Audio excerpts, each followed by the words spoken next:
Hi everybody, Dacob here. Welcome back to the Fragrant Bunker. Today we're going to do top 10 perfumes to wear spring. As you can see, we got the cherry blossoms, it's Sakura time, and I am dressed for the occasion. It is a magical moment. Let it bloom and let it blossom. But first, subscribe to my channel if you haven't already here on the tubes. You can also join me on Patreon, superdacob all spelled together, for extra perks. Thank you to my patrons who have already pledged. So you guys, I am filming this video in front of my patrons, by the way, live. So I have the chats on the sidebar. Hi, everybody. All right. Listen, spring is a wonderful time of the year, and you know, I do these lists every year because also my mood changes, we evolve, we grow. You know, I might not pick the same perfumes this year for spring like I did last year. So this is so fascinating to me, also as a retrospective, to look at the past years, how I chose my fragrances. For me, it's really fascinating just to see how I evolve, how I change, how my taste in perfumes evolves with time. It is fascinating, and it does get more and more refined the more time passes. You know, a little bit like people that are sommeliers with wine, or if you try drinking coffee for the first time in your life, it's bitter, right? And like, I mean, you either like it or you don't, but then it's an acquired flavor. It's an acquired taste. It's something that with time becomes sprinkled out with so much nuance, you know, so that you manage to filter out a lot of different details in different coffees or in different wines. The more you develop your palate, the more you train your palate. And the same happens with perfumes. In fact, certain fragrances that I might not have liked at all, like 5 or 6 or 7 years ago, now I might love them. Just because finally I can kind of sniff out the good in them for me. I can feel the power of them for me, the beauty of them, the poetry. You know, sometimes, and it's so fascinating how sometimes it takes years. You smell something over and over and over again, and you're like, no, this just isn't it. This just isn't it. And then it just clicks after many years. Suddenly, out of the blue, you're ready for it. You're ready for it. And you fall in love.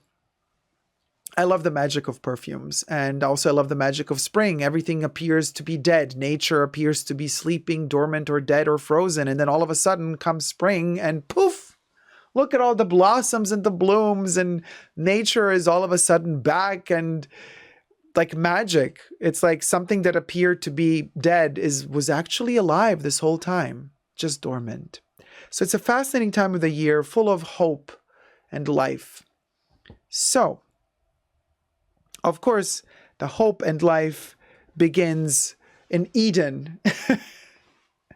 That, oh my God, this is a, love it. It's a green bottle. So obviously we cannot see it because I'm using a green screen. This is hilarious, but it's a green bottle. It's Cacharel's Eden. And I'm loving this new version of it. So take my word for it. It's green, but I love that cherry blossom petals are falling through the bottle. So this is a tuberose fragrance with patchouli, but it is a synthetic 90s concoction that I adore. Now, as we are having climate change issues, the weather gets warmer and warmer every year. Truth be told, usually I would pick this one for summer. I love it in the height of the heat of summer. But since even spring can be really hot, now Eden has kind of shifted to the forefront as well. You know, like I start using it even sooner in the year. Just gorgeous. Eden is just gorgeous. And I sprayed behind the knee because it's so powerful. It smells the best when you spray it just behind the knee, and then that smell kind of creeps up on you. And if you spray it on your neck, it's way too close to the neck, to the nose. Pardon me. It's way too close to the nose if you spray it on the neck. And so that would make you feel a bit nauseous. It's a cloying perfume as well, but it's beautiful when you know how to dose it and when you wear it at the right distance. Majestic, really, really beautiful. Almost like the name says, Eden. It's kind of that fruit that overly ripe fruit of Eden.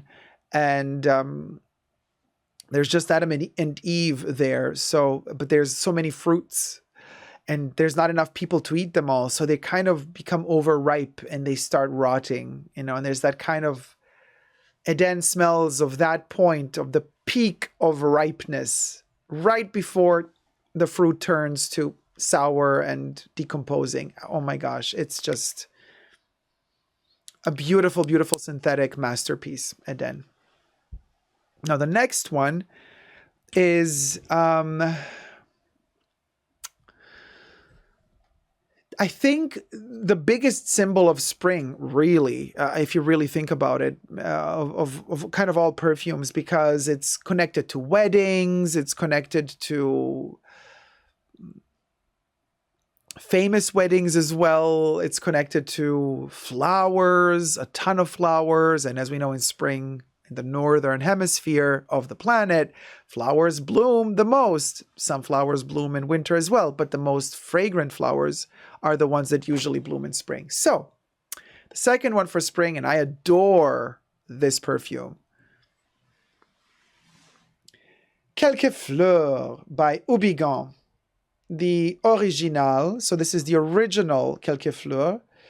There's also a new kind of concentration, or I want to say flanker, called Royal. But Quelques Fleurs, l'original, oh my gosh. Ambrosial heaven. It's like a honey, it's like a floral honey nectar. It's like a nectar ambrosia of spring. It's just beautiful. Like, seriously, I mean, honestly, I don't usually say blind purchase a perfume because they cost a lot. You don't want to. But this one you got to have in your collection because it's so specifically rich and dense and creamy, but floral at the same time. It's succulent. You know, there's a ripeness to this one that is just so beautiful, and it manages to balance the green aspect of white florals, which is kind of rare to do because, I mean, it is the beginning of spring, right? We're not yet in summer, so there's that green accord in there, but then there's also the honeyed floral sunny accord. So it's perfect for spring, you know, because it has both aspects. It has that chlorophyll filled green touch of nature in early spring, but then it also has hints of summer that's about to come. So beautiful, beautiful.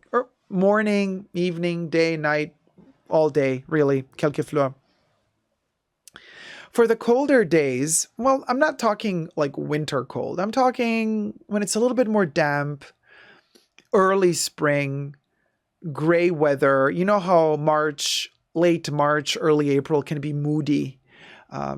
We're not yet in the April showers, which are kind of towards the end of April, that kind of warm, humid type of shower. We're still end of March, early April, gray skies. It can get quite chilly.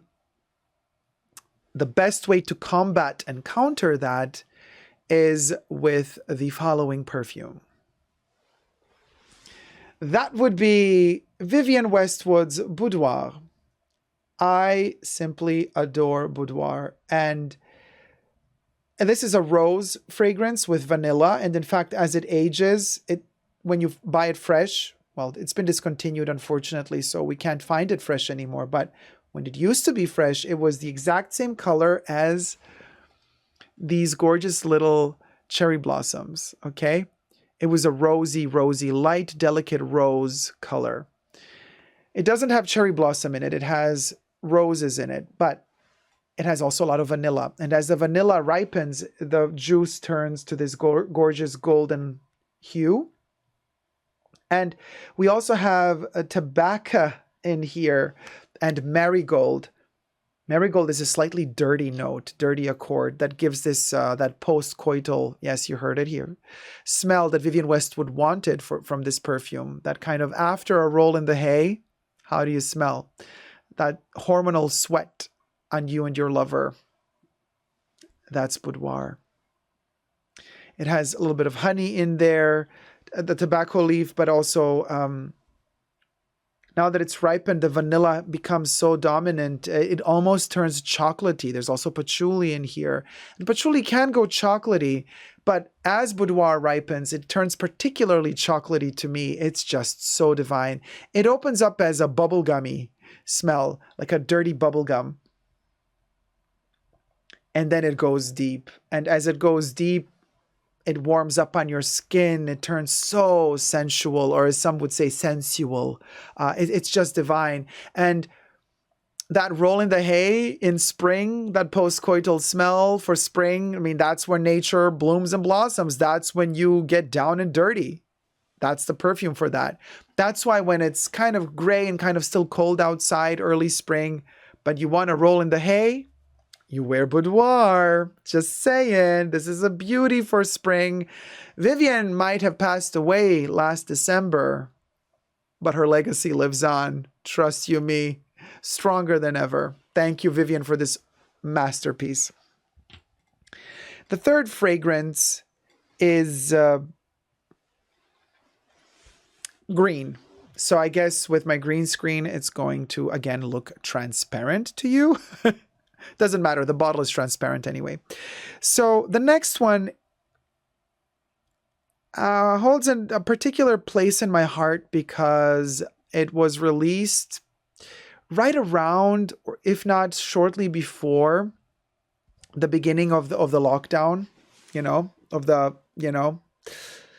the pandemic, the word that we can't say. So I purchased it right before the lockdowns were officially initiated, before, the World Health Organization announced it's official. The whole world is now under siege of this particular virus. So this one, in fact, as much as I love it, it also holds traumatic memories because I was wearing this one when it all happened. I was wearing this perfume in 2020. In February, March, April of 2020. If you know, you know. This is becoming history of mankind. And the new generations coming after us, they might learn about it in history books, but they're not going to understand what sort of trauma we had to go through when it all started. And the perfume that I wore then, in spring of 2020, and since then, never really again, because it kind of always attached myself. That smell reminded me of that period, and I did not particularly like that period, obviously. But now, 3 years later, 3 years later, oh my gosh, it's already been 3 years. I kind of am trying to find my way to it again. And I'm trying to use it in a shy manner. Smells hold memories, says Please Send Fruit Gummy in the chats. Yes. Well, this is the fourth perfume for spring. Oh, you actually see the green. Fascinating. So the green screen didn't work for this. Weird. Anyway, Grande Poudre. Grande Poudre, which is a designation. This is an Yves Saint Laurent fragrance from their exclusives collection, from their Vestiaire de Parfum, whatever it's called. It's like their version of Les Exclusifs de Chanel. It's their version of Dior Collection Privée. It's their version of Hermès. It's their version of the Louis Vuitton exclusives. Quentin Biche is the nose behind this one.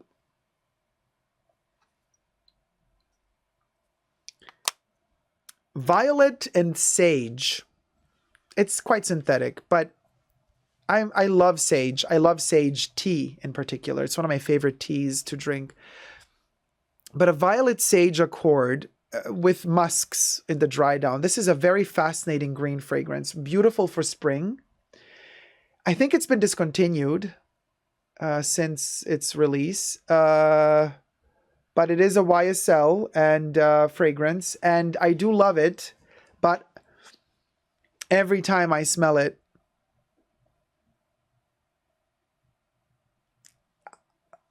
it just catapults me right back to spring of 2020. And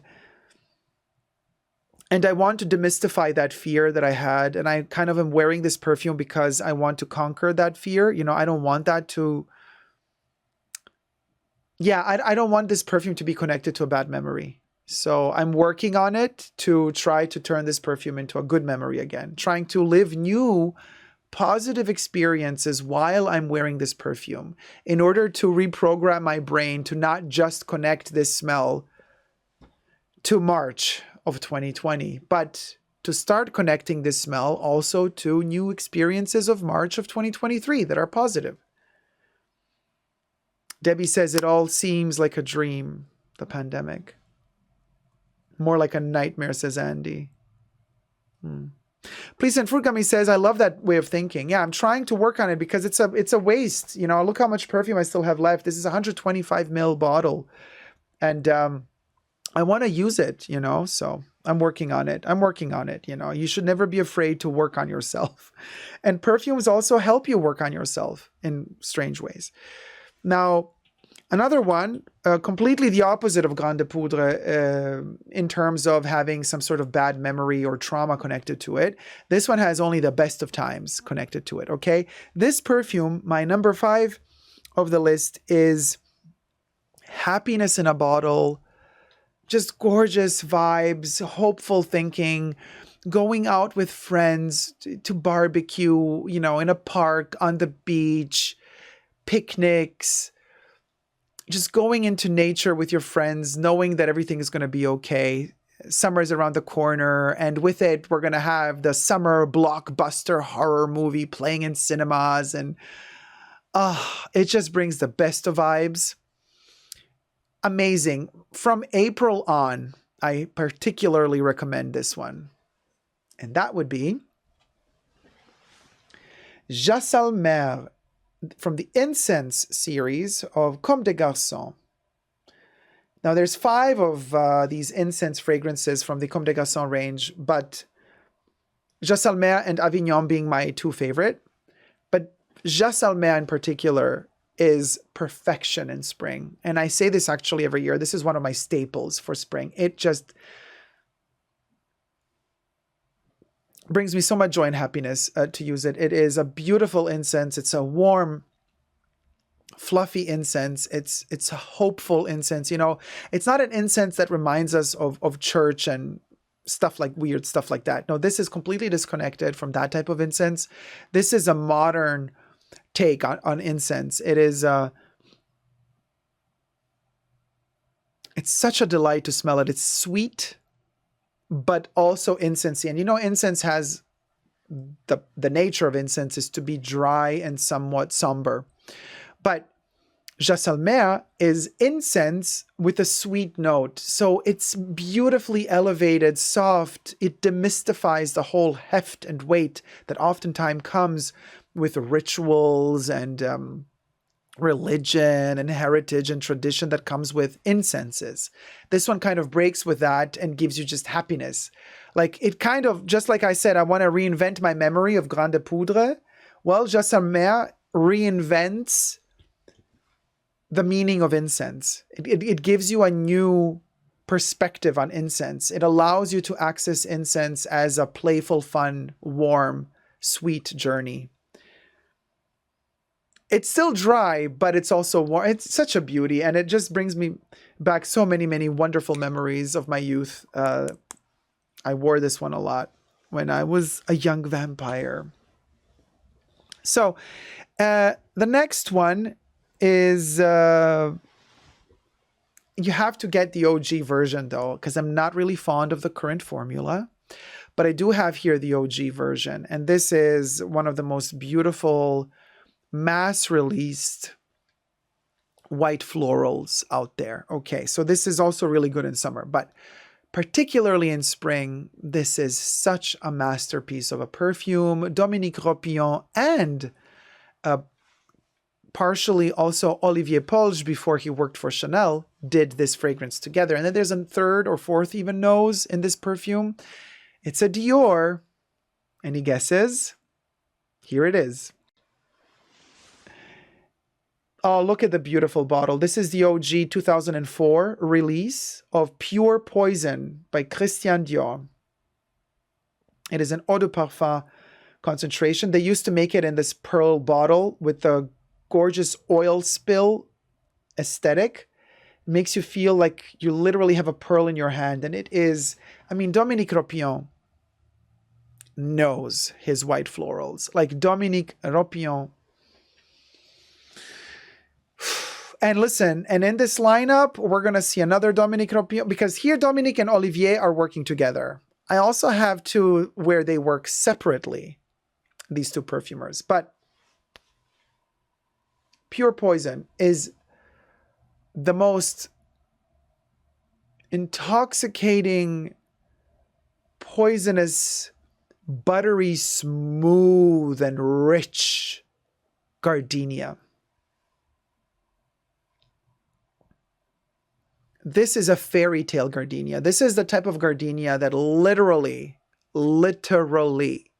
Snow White's evil queen, the stepmother, would wear. She's beautiful, she's alluring, but she's dangerous at the core. You know, there's poison there, but there's beauty there. You know, she mesmerizes you, she lures you in. She poisons you and you let her poison you because you're just, you know, it's almost like, this is a perfume for mermaids. It's like a mermaid song, Pure Poison, in its original formula. Unfortunately, really, I have to say, unfortunately, Dior, in my opinion only, right, has butchered this perfume in the current formula. It's just so sad. The bottle is really ugly, but also the perfume. It opens up okay-ish, but then the dry down is so messy and in a really, really bad way, synthetic. Like, it's just not good. This smells rich. Okay, the original, if you can still find the original form, and you can know that you have the original formula if you find the bottle with the white stopper, and it has to have this pearl finish. You see how it looks like the bottle has a depth to it? That oil spill pearl finish, and the bottle has to have this shape, okay? And it has to have the purple plastic ring around it and the white pearl stopper. Divine. Oh my gosh. And it also smells so clean. I mean, it's a white floral after all. Love it. This one, morning, evening, day, night, all the time. Now the next perfume, interesting, because we haven't had our Chanel yet, you know. We haven't had our Chanel fix yet because, you know, I love my Chanel perfumes. But spring is usually the time of year when I kind of veer away from Chanel a little bit and then I kind of get back. I don't know why. It's like always summer, autumn, and winter are my Chanel seasons mostly. Spring is the time of year when I discover other brands more. I always come back to my Chanel. You know, you drift away, but if you know, you know. Once you go Chanel, you never go back. I couldn't rhyme it, but, you know, usually something else rhymes. But in this case, yeah. So anyway, spring and Chanel would, for me, again, April, May, best time to wear this perfume. And that would be Chanel number 19. I wonder, okay, so this is not green enough, I guess. I mean, it's green, but the green screen isn't working on it. Oh, you know what? The green screen is working on it. It makes it look more yellow. The green screen took out the green, and so the yellow remains. So the juice looks more yellow. In real life, it's quite green. But so anyway, for spring, it's Chanel number 19, Eau de Parfum for me, okay? The 90s iteration of Chanel number 19 that Jacques Polge delivered. So this particular concentration is from the 90s, even though the original Eau de Toilette and Parfum were from the 70s, formulated by Henri Robert. But Jacques Polge delivers the Eau de Parfum. I adore it. It's a sophisticated... Now, listen, the colder version of 19 is the Eau de Toilette, and that one is more reserved for summer, because you need to cool down in the heat. But sometimes spring can still be cool and chilly. That's why you need a slightly warmer version of number 19, and that would be the Eau de Parfum. It's still a cold beauty. you know, don't get me wrong. The aldehydes in here and the galbanum in here are very much, you know, I am here. You can admire, but do not touch. That type of attitude. It's a very, very strict Chanel perfume, Chanel number 19. And it's a particular type of Chypre rendition as well. So not for everyone, but I think, to be perfectly honest with you, I think it's still a miracle that Chanel still manufactures this one, because I don't believe that this is a bestseller at the moment. They have reduced the range. They butchered the range, meaning this used to have a wonderful bath and body range. It has nothing left. You know, they used to have soaps, body lotions, body creams, shower gels, bath gels, like oils. There was a bath and body oil of Chanel number 19. It's all gone. Okay, now you just have the perfumes. You just have the eau de parfum, eau de toilette, and in some boutiques you can find the extrait of Chanel number 19. And then there's a flanker, Chanel number 19 Poudre. But there's no bath and body products to go with it anymore. It's all been discontinued. So they have minimized Chanel number 19 to the bare minimum. It's like literally one step away from being discontinued. I hope it won't get discontinued, but it's a masterpiece of a fragrance. And it just gives that right... If you're feeling slightly detached in spring and you just out on your own business and you feel sophisticated, but you don't want people to approach you too much, you know, you want to send that vibe of being your own person, and you got stuff to do, you got places to be and places to go, you wear this one in spring. So that was 7. Number 8 is an abstraction, is a total abstraction. And I rarely put this perfume in lists, but for spring, I think it makes sense, particularly on very mixed days, like those days that feel really artificial. Like they begin, this is more for late spring. Okay, so we're talking May, April, May, when it starts off raining in the morning, terrible weather, and then it just flips and it's super sunny in the late afternoon. And you just feel so awkward because you left the house with an umbrella, with warmer clothes, but then it gets hot and then you don't know what to do. You got to take off the layers and everything feels so artificial. Like, how does this weather change so quickly? So an interesting perfume that goes very well with that type of confusion and synthetic vibe is the following fragrance, and that would be Comme des Garcons Tape. Coincidentally, the bottle was... so the perfume is just called Comme des Garcons, but it's subtitled Tape, right? The perfume lovers know that we all call it tape because it smells of office tape, sticky tape, or packing tape. It also has hints of, you know, like if you were to open a brand new Nintendo entertainment system from the 80s with that gorgeous gray plastic, that smell of new electronics in plastic from the 80s, made in Japan back then, not in China. That smell, that's this. So it's a synthetic vibe, but the base of this one is hawthorn. And truth be told, I don't do very well with hawthorn. Not at all. But something about this one, how it smells like glue and tape and hawthorn. It is the most synthetic perfume out there. I really, really love the concept of it, right? It reminds me of spring somehow. And the bottle was designed so that it can never stand. They purposefully designed it to be a reject. That was the concept of this design. So the bottle cannot stand up. If you place it up, it's just going to fall back.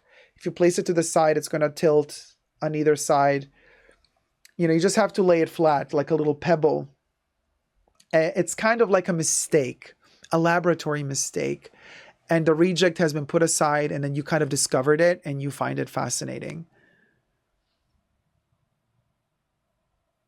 This is really, really interesting. It is an eau de parfum concentration, 100 ml. It's made in France. And I know a couple people that wear this on a daily basis. Let me spray it on a little right now. Tape. Office tape, cardboard. Love it. Gasoline, just a hint of oil in there as well. Like, this is something I was talking to you about at the beginning of the video. You have to train your palate to be able to kind of also appreciate experimental perfumes like this one. This is very niche. This one is a pure conceptual perfume. Like, you don't wear this if you're into just the simple sweet smelling fragrances. Like, this thing is on a whole other level, and you got to train your palate to be able to even consider spending money on this, because it's not the cheapest perfume, you know. But it's really, really beautiful.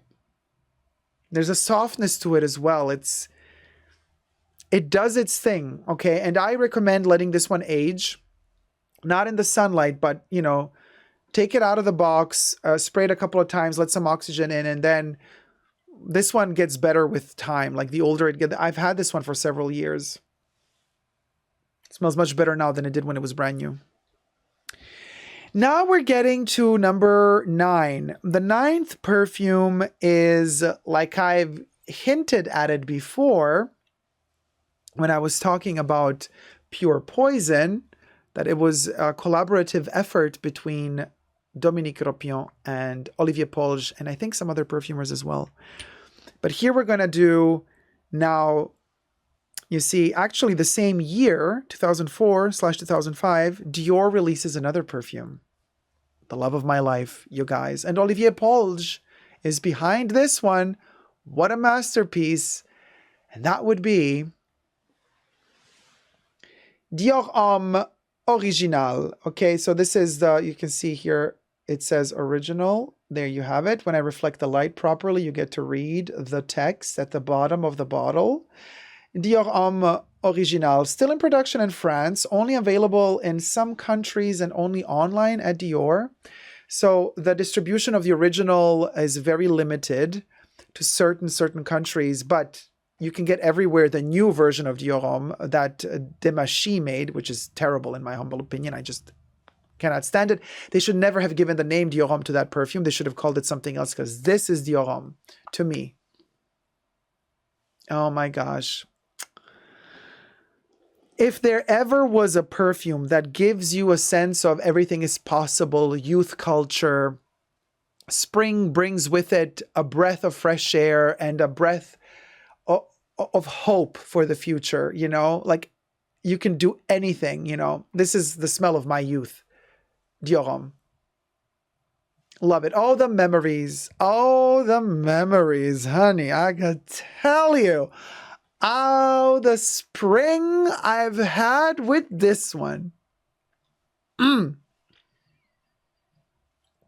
That powdery makeup-y accord of the iris mixed with the florals. It is so gender fluid, but at the same time firm and precise. What a groundbreaking fragrance. Mind you, for the early 2000s, this was groundbreaking. Together, you know, Dior, I hate to say this because I do love Dior, but like, you know, since Demachy took over, it was a travesty for me. Dior really, really suffered. I hope that Francis Kurkdjian manages to kind of bring some new awesome perfumes to the Dior fragrance roster. But truth be told, the early 2000s, Dior was atop of their game. The early 2000s, Dior introduced their Collection Privée range, which at the beginning comprised only 3 perfumes: Cologne Blanche, Bois d'Argent, and Eau Noire. And they were available in the Cologne concentrations only. I remember going to Colette in Paris to buy the bottles because they were like exclusively available there and in some Dior boutiques. Oh my gosh, what a journey. What a trip. Those perfumes were so groundbreaking. Those 3, to this day, are still my 3 favorite Collection Privée Dior fragrances. None other comes even close to those original three. You see, Demachi did not deliver. Did not deliver. Coincidentally, two of those were made by Francis Kurjan, who is now back at the helm of Dior, and he brought them back. He brought back Cologne Blanche and Eau Noire. Albeit changing the color of Eau Noire to yellow, but whatever, I still adore it. And we digress. Back to this baby. So in this era, okay, of Dior, Galliano is still designing for Dior clothing. We have the introduction of the Collection Privée with Cologne Blanche, Eau Noire, and Bois d'Argent. And then we have the launch in 2004 of Pure Poison, which is another masterpiece. And then we have for men, Dior Homme. This is a masterpiece. That's when Dior was at their height. Everything after this one is kind of decay. You know, they did not top themselves. This was a masterpiece. This was a masterpiece. And that's why it's so gorgeous for spring. It gives me hope for the future. So this was Olivier Polge, who is now working at Chanel. And now we got to give Dominique Ropillon also his moment to shine in the spotlight. And number 10 is my favorite perfume for spring at the moment, okay? But this one is also amazing in summer. But this Dominique Ropillon concoction is a masterpiece. And I dose it very sparingly because I have an older batch. It is so intense that one spray lasts me 2 days. If it touches clothes, okay, on the skin, 1 day, 24 hours, easy. On the clothes, 2 days, sometimes even more. So this one spray, okay? But there's no other white floral I love more than this one, and that would be tuberose. You guessed it, it's Carnal Flower by Dominique Ropillon from the Frédéric Malle collection of fragrances. Dominique Ropillon creates one of the most incredible, also early 2000s, I believe. This one was 2005, I think. One of the most incredible tuberoses out there. It is majestic. Carnal Flower really suits it to a T. You spray it and you let it do its magic. You know, you're going to have wafts of it and hints of it. It's going to lure you in and tickle your carnal pleasures and desires over and over and over again throughout the day. I mean, it is just that intoxicatingly beautiful.